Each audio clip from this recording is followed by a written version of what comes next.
कहवाई तुलसी का नैहर कहवाई सासुर कहवाई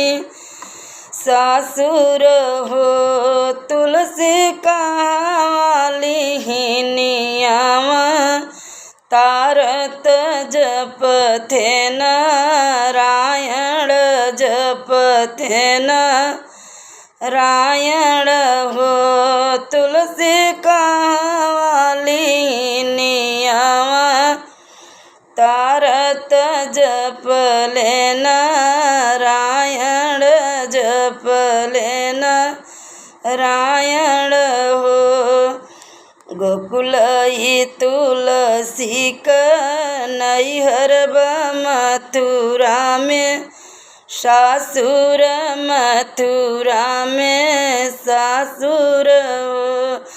बहिनी द तुलसी धरती लिहिनियावा तारत जपते नारायण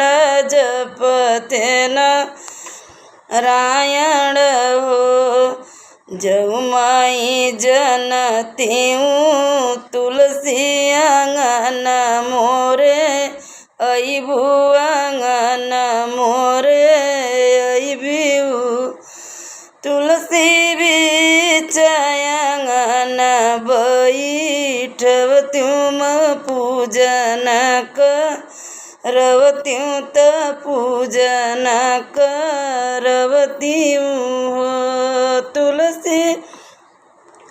बीच आंगन बैठवत्यूं त पूजन करवत्यूं पूजन करवत्यूं हो तुलसी निहुरी निहुरी पैया लगत्यूं मांगन कुछ मंगतू मांगन कुछ मंगत्यूं हो तुलसी निहुरी निहुरी पैया लगत्यूं मांगन कुछ मंगत्यूं मांगन कुछ मंगत्यूं हो सुनवात मंगत्यूं हर दिया स्वरूपवाद हिय स्वरूपवाद हिय तुलसी पुतवात मांगो नारियर सधिया वाला वंगया सधिया वाला वंगया सो तुलसी पुतवात मांगो नारियर सधिया वाला वंगया सधिया वाला वंगया सो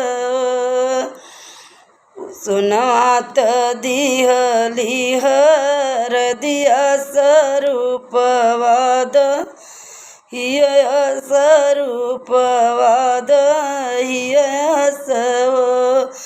तुलसी पुतवात दिहली दीपक दे धेरिया धर्म बदे धेरिया धर्म बदे हो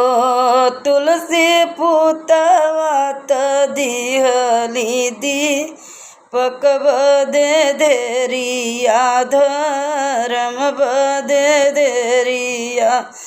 धर्म बदे हो